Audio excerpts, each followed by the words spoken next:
고전 소설인 채측전하고 현대 소설인 아웃클레어 구두로 남은 사내 할게. 다 한 번씩 들어본 작품이지, 그지? 채측전은요, 임진왜란하고 그리고 명나라하고 청나라 전쟁하고 그리고 병자호란이 배경이야. 병자호란이 배경이고 여기에 자 주인공이 오경하고 그리고 채척이야. 채척이요. 3번 만남 3번 헤어짐을 하는데 이 사람들이 굉장히 국제적으로 놀아요. 오경은 임진왜란 때 일본에게 포로돼가지고 일본으로 가고 채척은 명나라를 갔다가 이 두 사람이 떠돌다가 지금 어디서 베트남 안남에서 만나는 장면이 나와요. 그리고 지금 오경은요 남장을 하고 있습니다. 날짜는 어느덧 사흘 보름이 되어 있었다. 하늘에는 구름 한 점 없고 물은 비단결처럼 빛났으며 바람이 불지 않아 물결 또한 잔잔하였다.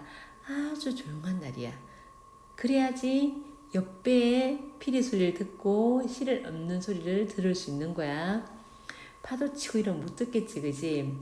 이날 밤이 장차 깊어가면서 밝은 달이 강에 비치고 옅은 안개가 물 위에 어리었으며 배사람들은 모두 깊은 잠에 빠지고 물새만 간간히 울고 있었다. 조용한 그런 분위기. 주변 배경을 묘사하고 있지. 주변 배경을 묘사하고 있고요. 자, 둘이 만날 수 있는 분위기를 조성해주고 있고요. 그리고 채척의 심리가 부각되는 그런 배경입니다. 이때 문득 일본인 배 안에서 연불하는 소리가 은은히 들려왔는데 그 소리가 매우 구슬펐다. 채척은 홀로 승창에 기대어 있다가 이 소리를 듣고 자신의 신세가 처량하게 느껴졌다. 자, 어떤 신세? 지금 명나라로 갔다가 지금 친구를 따라 베트남에 온 거야. 상섬, 무역하는 배를 타고 오는 거야. 그래서 타국에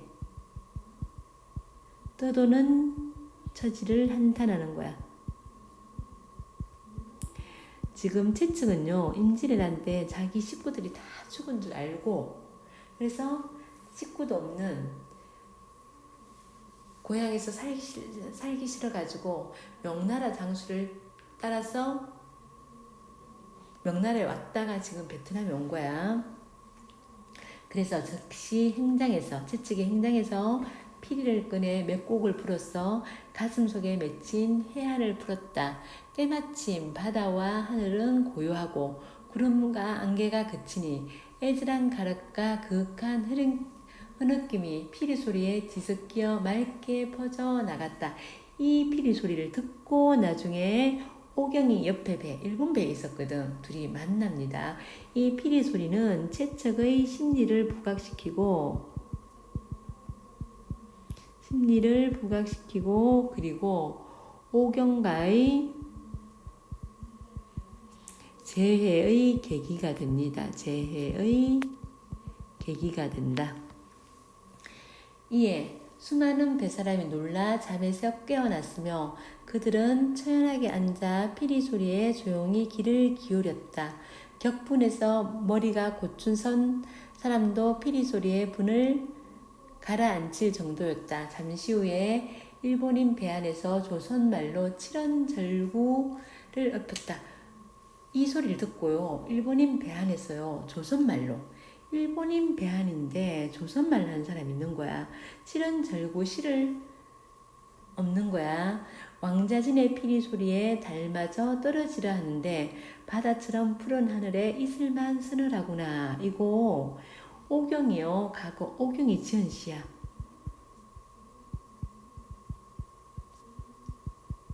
그럼 누구만 알겠어? 채찍만 알고 있는 시지, 그치? 요게 또 만남의 계기가 되는 거야. 피리를 물고 시로 하답하고. 실을 읊는 소리는 처절하여 마치 원망하는 듯 호소하는 듯하였다. 실을 다 엎더니 그 사람은 길게 한숨을 내쉬었다. 채측은 그 시를 듣고 크게 놀라서 왜? 자기 와이프가 지은 시니까. 피리를 땅에 떨어뜨리는 것도 깨닫지 못한 채 마치 실성한 사람처럼 멍하니 서 있었다.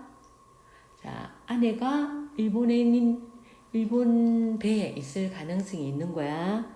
아내가 일본 배에 있을 가능성이 높기 때문에 이를 보고 학춘이 말했다. 학춘은요 조력자야. 같이 이제 학춘이 무역 가자고 같이 가자고 했던 사람이야. 조력자고요. 어디 안 좋은 곳이라도 있는가? 채측은 대답하고 싶었으나 목이 메고 눈물이 떨어져 말을 할 수 없었다.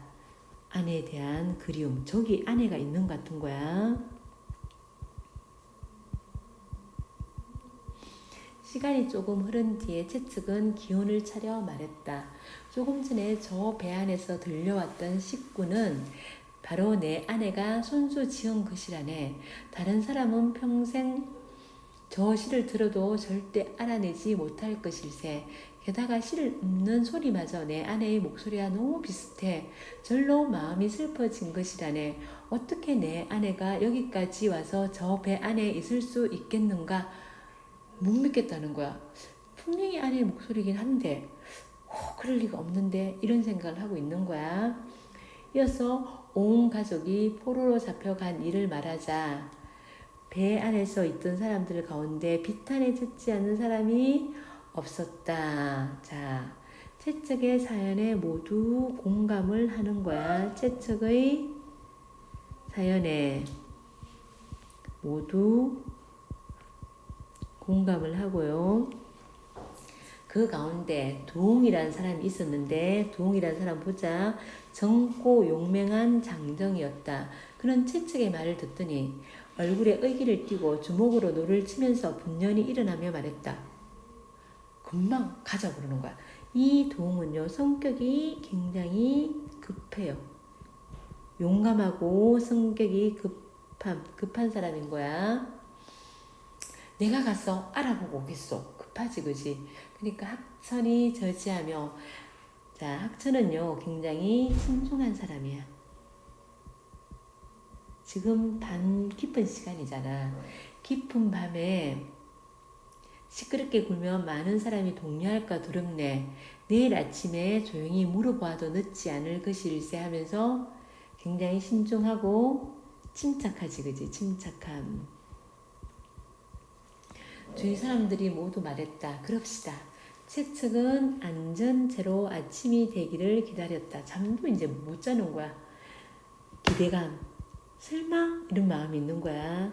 기대감도 있고 설마하는 마음도 있고. 동방이 밝아오자 즉시 강둑에 내려가 일본인 배에 이르러 조선말로 물었다. 어젯밤에 시를 읊었던 사람이 조선 사람 아닙니까? 나도 조선 사람이기 때문에 한번 만나보았으면 합니다. 멀리 다른 나라를 떠도는 사람이 비슷하게 생긴 고국 사람을 만나는 것이 어찌 기쁘기만 한 일이겠습니까? 나도 조선 사람이니까 같은 조선 사람끼리 얼마나 반가운 일이냐 한번 보자 이러니까 오경도 이제 피리를 소리 듣고 우리 남편이 아닌가 생각한 거야. 오경도 어젯밤 들려왔던 피리 소리가 조선의 국조인데다가 평소에 익히 들었던 것과 너무나 흡사하였다. 그래서 남편 생각에 감회가 이르러 저절로 시를 읊게 되었던 것이다. 그러면서 여기까지 지난밤 일을 요약적으로 제시하고 있고요. 오경은 자기를 찾는 사람의 목소리를 듣고는 황망하게 뛰어나와 채찍을 보았다. 두 사람은 서로 마주보고는 놀라서 소리를 지르며 끌어안고 벽상을 뒹굴었다.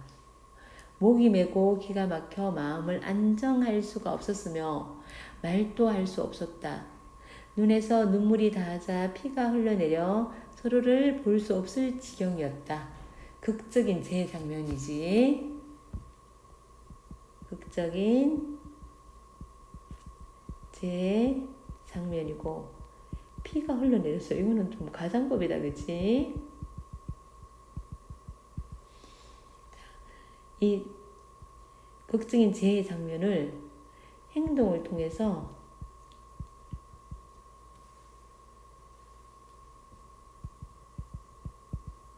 구차해서 보여주는 거 있지. 두 나라의 뱃사람들은 저작거리처럼 시장에서처럼 모여들어 구경하였는데 처음에는 오경이 지금 어떻게 하고 있댔지? 남장하고 있다 그랬지. 처음에는 다만 친척이나 잘 아는 친구인 줄만 알았다. 자, 오경이 남장을 하고 있기 때문에 오경이 남장을 하고 있기 때문에 그런 줄로만 알았어.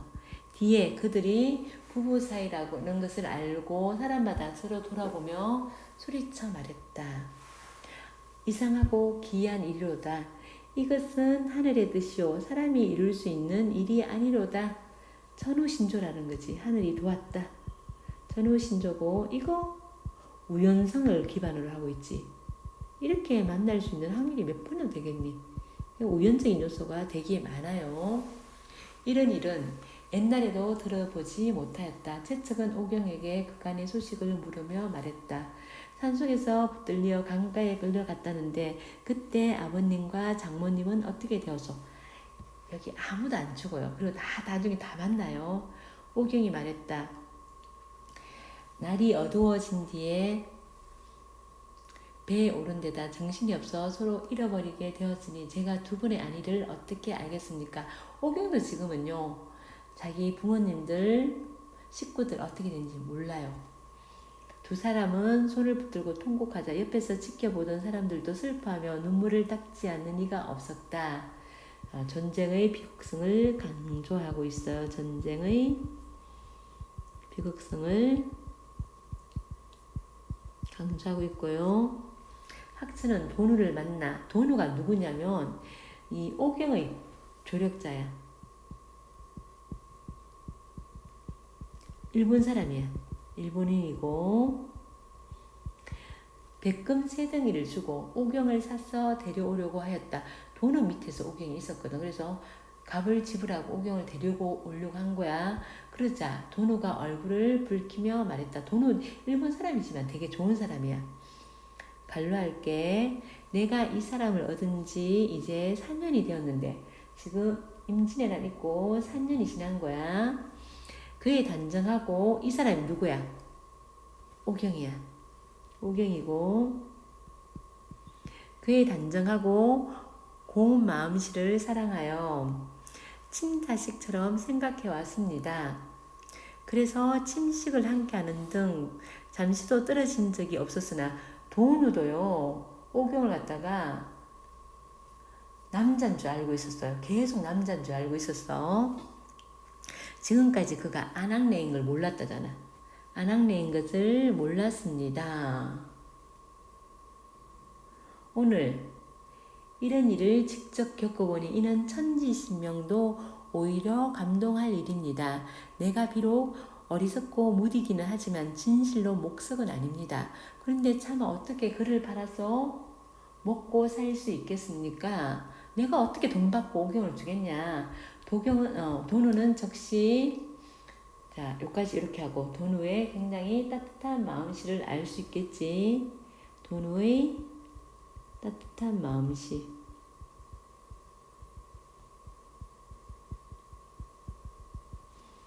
도누는 적시 주머니 속에서 은 10냥을 노려 전별금 이별하는 때 쓰라고 돈을 주는 거야. 주면서 말했다. 4년을 함께 살다가 하루아침에 이별하게 되니 슬픈 마음에 가슴이 저리기도 하오. 온갖 고생 곁에 살아남아 다시 배우자를 만나게 된 것은 실로 기이한 일이며 일상에는 없었던 일일 것이오. 내가 그대를 막는다면 하늘이 나를 반드시 미워할 것이요. 사오요. 사오는요, 돈영이요. 돈우가요. 돈영이 아니고 돈우가 지어준 오경의 이름이야. 지어준 오경의 이름이고, 사오여 잘 가시게 잘 가시게. 오경이 손을 들어 감사드리며 말했다. 일찍이 주인 영감님께서 보호해 주신 덕분에. 주인 영감님 누구야? 돈우지. 돈우가 나를 보호해 준 덕분에 지금까지 죽지 않고 살아오다가 뜻밖의 난군을 만나게 되었으니 제가 바른 은혜가 이미 끝없이 많기만 합니다. 게다가 이렇듯이 기뻐하며 전별금까지 주시니 진실로 그 은혜를 잊지 않겠으며 100번 절하여 감사드립니다. 채찍이 오경과 함께 본배로 돌아오자 이웃배에서 이들을 보러 오는 사람이 연일 끊이지 않았으며 어떤 사람들은 금은과 비단을 주기까지 했다.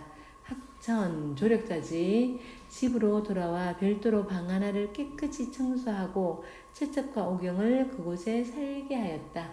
굉장히 이 이웃들이 굉장히 따뜻해요. 따뜻한 인정을 갖고 있고요.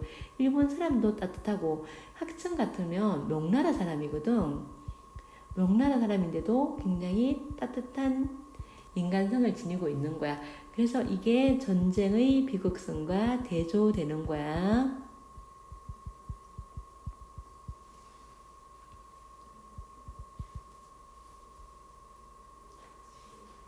대조되고요. 그리고 채찍은 이미 아내를 만났기 때문에 더 이상 바랄 것이 없었다. 그러나 머나먼 이국 땅에 어떻게 살고 있는 터라 사방을 둘러보아도 친척 하나 없었다. 그래서 항상 늙은 아버지와 어린 아들 생각에 눈물이 많은 적이 없었으며 밤낮 가리지 않고 상심에 쌓여 있었다. 다른 가족 다 살아있어요. 근데 이 사람들은 아직 몰라요. 나중에 다 만납니다. 대한 걱정과 그리움이야. 채척은 머나먼 이국 땅에서 더 이상 살 마음이 없었기 때문에 살아서 고향에 돌아가게 해달라고 묵묵히 기도하였다. 그러면서 여기 이 작품은요, 전쟁으로 인한 막 정기적인 이런 요소는 없어요. 전쟁으로 인한 백성들의 고통을 강조하는 작품이야.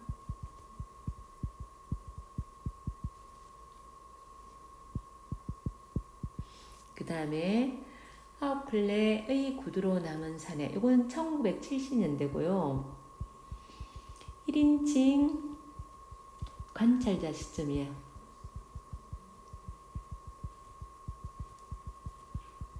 이 구두는요, 권씨의 자존심이에요. 권씨의 자존심이고, 자, 앞부분 줄거리. 나는요, 오선생이야. 이 사람이 권씨의 얘기를 들려줍니다. 1인칭 관찰자 시점.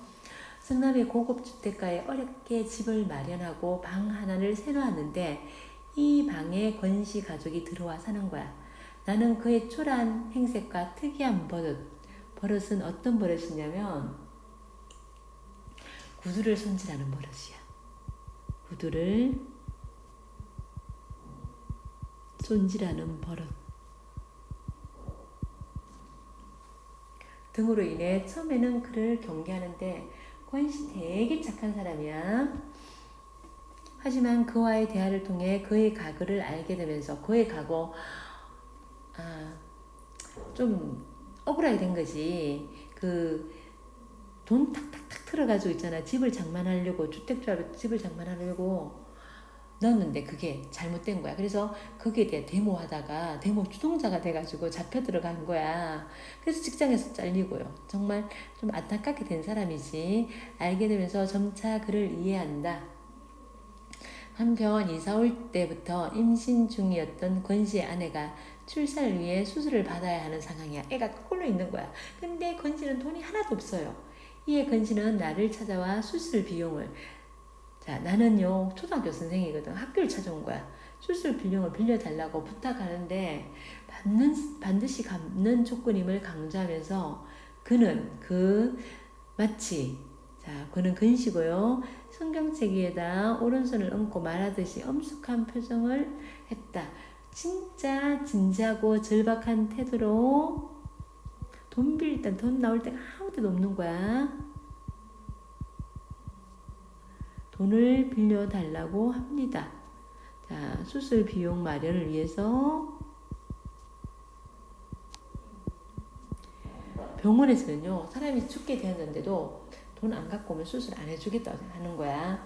하만타는 나는 잊을 뻔했다. 그가 적시에 일깨워 주었기 망정이지. 안 그랬더라면 빌려주는 어려움만 골똘한 나머지 빌려줬다가 나중에 돌려받는 어려움이 더 클 거라는 사실은 생각도 못할 뻔했다. 자, 건씨한테는 빌려주면 돌려받기 어렵다고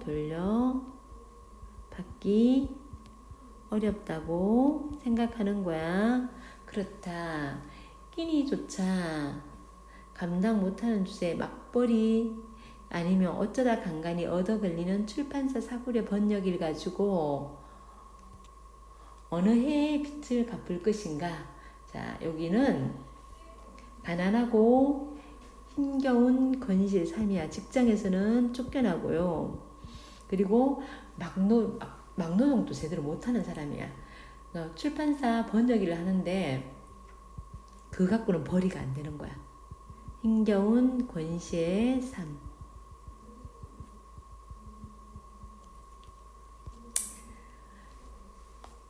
책임이 따르는 동정은 피하는 게 상책이었다. 자, 이해탄산적인 소시민의 모습이지. 이거 빌려줬다가는 못 받겠다. 이해탄산적인 소시민의 삶. 그리고 기양 피할 바에는 저쪽에서 감히 두말을 못하도록 야멸차게 굴 필요가 있었다. 병원 이름이 뭐요? 원산부인과입니다. 지금 내 형편에 현금은 어렵고요. 원장한테 바로 전화 걸어서 내가 보정을 서험하고 약속할 테니까 권생도 다시 한번 매달려 보세요. 의사도 사람인데 설마 사람을 생으로 죽게 하겠습니까? 달리 변통할 구멍이 없으시다면 그렇게 해보세요. 누구한테 책임을 넘기니? 의사한테 책임을 넘기지, 그지? 이거 부탁을 거절하는 거지. 권씨의 부탁을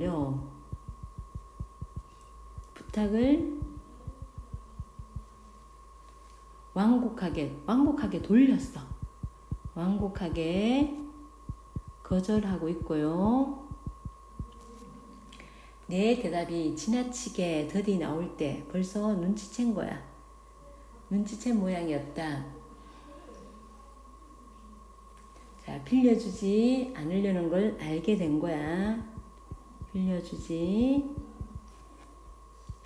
않으려 함을 알게 된 거야. 도전적이던 기색이 슬그머니 죽으면서 그의 착한 눈에 다시 수줍음이 돌아왔다. 처음에 돈 빌려달라 할 때 있잖아. 굉장히 조금 도전적으로 얘기해요. 왜? 자존심 상하는 일이잖아. 그러니까 자기의 자존심 상하는 거 그걸 내색하지 않으려고 굉장히 도전적이고 이렇게 했는데 이제 안 빌려주려고 하는 걸 알면서 이제 자기 본 모습이 드러나는 거야. 그는 고개를 좌우로 흔들어 보였다. 원장이 어리석은 사람이길 바라고 거기다 희망을 걸기엔 너무 늦었습니다. 그 사람은 나한테서 수술 비용 받아내기가 소일지 않다는 걸 입원시키는 그 순간에 벌써 알아차렸어요. 자, 나의 제안이 내가 누구한테? 의사한테 부탁해보라 그랬지. 나의 제안이 실효성이 없음을 지적하고 있어요. 없음을 지적하고 있고 얼굴에 흐르는 진땀을 훔치는 대신 그는 오른발을 들어 왼쪽 바지가랑이 뒤에다 2번 문질렀다. 이거 구두를 닦는 거지. 구두를 닦는 거 권씨의 자존심. 구두를 닦음. 자, 자존심이 상했다는 거야. 자존심을 상한 권씨의 행동. 자존심을 회복하고 싶은 거야. 발을 바꾸어 같은 동작을 반복했다. 바쁘실 텐데 실례 많았습니다. 자, 슬면처럼 두툼한 입술이 선잠에서 깬 어린아이 같이 움찔거리더니 겨우 인사말이 나왔다. 무슨 말이 더 있을 듯 싶었는데 그는 이내 돌아서서 휘적휘적 긋기 시작했다. 나는 내심 그의 입에서 끈끈한 가래가 묻은 소리가 이를테면 오순생 너무 하다든가 잘 먹고 잘 살라든가 하는 말이 날아와 내 이마에 탁 늘어붙는 순간에 대비하고 있었는지도 모른다. 안 빌려주면 나한테 욕이라도 좀 했으면 좋겠는 거야. 이건 스스로 지금 욕들을 각오를 했다. 이건 스스로 양심의 가책을 느끼고 있다는 소리지. 양심의 가책을 느끼고 있는 거야. 그래서 그가 갑자기 돌아서면서 나를 똑바로 올려다 봤을 때 드디어 한 소리 하려는가 보다 이렇게 생각했는데 그처럼 훔칫 놀랐을 것이다. 그런데 엉뚱한 얘기를 하는 거야. 오 선생 이래봬도 나 대학 나온 사람이요. 이거 자존심을 회복하려고. 자존심을 회복하려고 하는 얘기야. 그것뿐이었다. 내 호주머니에 촌지를 밀어넣던 어느 학부형 같이. 자, 그러면 앞에서 선생님이 얘기했지만 요걸 보면 나의 직업이 교사라는 걸 알겠지. 교사인 걸 알 수 있고요. 그는 수줍게 그 말만 끝내고는 언덕을 내려갔다. 별로 휘청거릴 것도 없는 짝달만한 체구를 연방 휘청거리면서 내딛는 한 걸음 한 걸음마다 땅을 저주하고 하늘을 저주하는 동작으로 내 눈에 그는 비쳤다. 산 곱팽이를 돌아 그의 모습이 벌거벗은 항토의 언덕 저쪽으로 사라지는 찰나 나는 뛰어가서 그를 부르고 싶은 충동을 느꼈다. 자, 자신의 행동을 후회하는 거야. 자신의 행동을 후회하고 있어.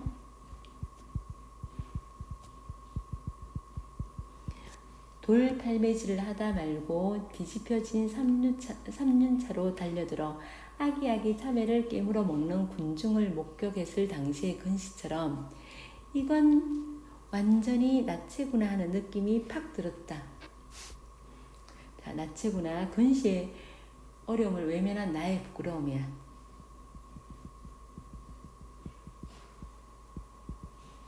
어려움을 외면한 나의 부끄러움. 내가 그에게 암만의 빚을 지고 있음을 퍼뜩 깨달았다. 나는 권씨에게 빚을 지고 있다. 그게 뭐냐? 전세값, 전세돈. 전세돈도 일종의 빚이라면 빚이었다. 왜 더 좀 일찍이 그 생각을 못했는지 모른다. 빌려주고 나중에 전세돈 줄 때 그만큼 빼고 싶으면 있잖아, 그지? 그리고 전세돈이 있어가지고 우선 급한 대로 돈을 빌려줘도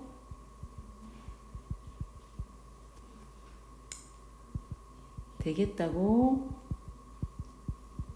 생각한 거야.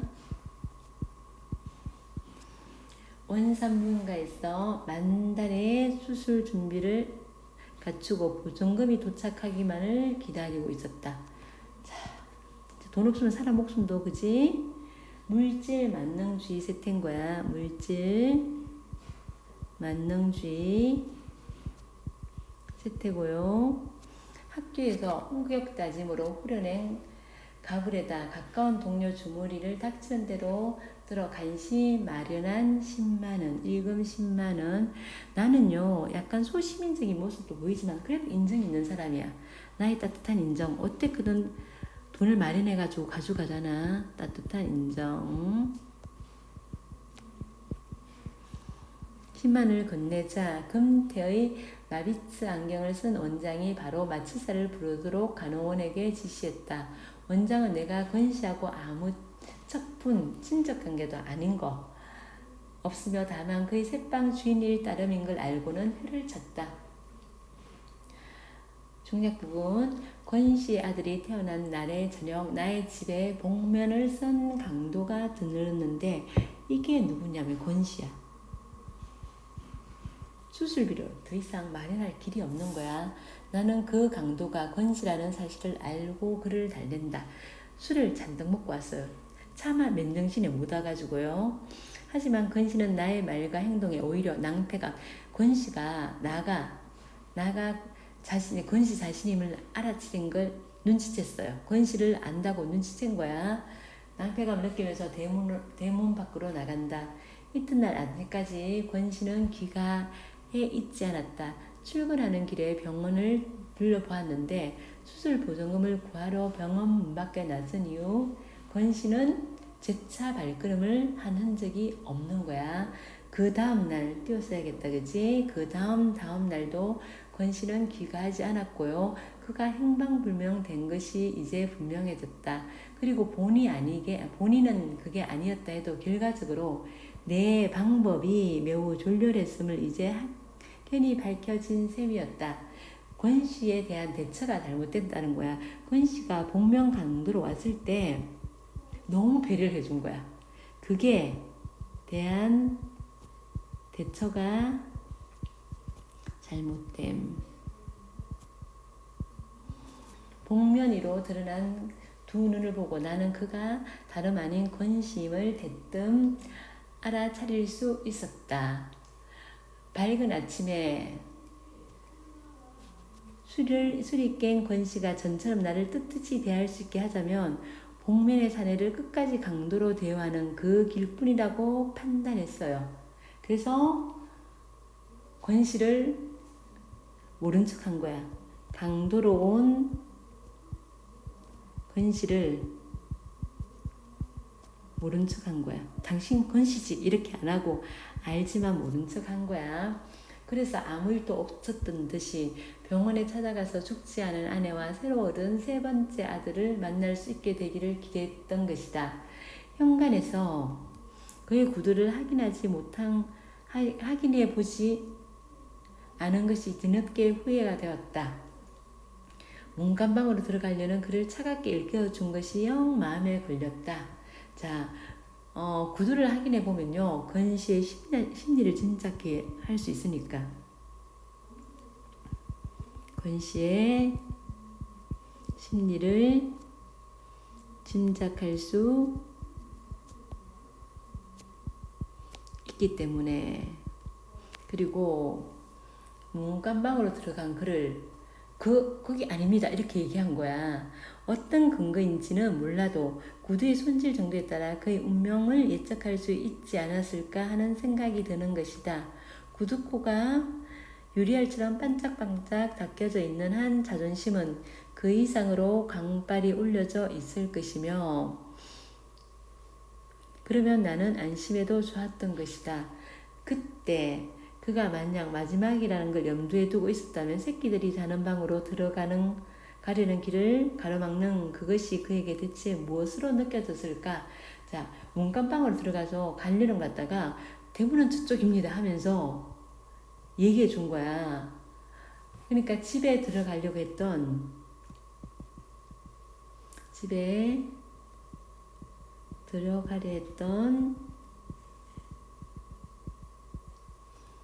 권씨를 만류한 것이, 권씨를 만류한 게, 당신은 자는 아이들 얼굴을 볼 가치조차 없는 사람이야 이렇게 느끼게 만들었다는 거야. 스스로 무능한 가장임을 확인시킨 게 아닐까 이런 생각을 나가 하는 거야. 아내가 병원을 다니러 가는 편에 아이들을 죄다 딸려 보낸 다음 나는 문간방을 샅샅이 뒤졌다. 방을 내준 후로 밝은 낮에 내부를 둘러보긴 처음인 셈이었다. 이사 올 때 본 그대로 세간이라고 깔고 덮는 데 쓰이는 극과 쌀을 익혀서 담는 몇 점의 도구들이 전부였다. 별다른 이상은 눈에 띄지 않았다. 구태여 꼭 단서가 될 만한 흔적을 찾자면 그것은 구두일 것이었다. 가장 값나가는 세간의 자격으로 장롱 따위에 자리 잡고 있을 때 꼭 그런 자리에 9켤레나 되는 구두들이 장롱이 있어야 할 자리에 9켤레 구두가 사혈받는 병정들 모양으로 가지런히 놓여 있었던 거야. 정갈하게 닦인 것이 6켤레, 그리고 먼지를 뒤집어 쓴 게 3켤레였다. 모두 해서 10켤레 가운데 마음에 드는 7켤레를 골라 한꺼번에 손질해서 매일매일 갈아 신을 한 주일의 소용에 당해온 모양이었다. 잘 닦여진 7 중에서 비어있는 하나. 이게 권시야. 비어있는 하나를 생각하던 중 나는 한 켤레의 그 구두가 권시야. 권시를 의미하는 거고, 그렇게 쉽사리 돌아오지 않으리라는 걸 알딸딸하게 깨달았다. 여기까지고 수고하셨고 문제 풀어봅시다.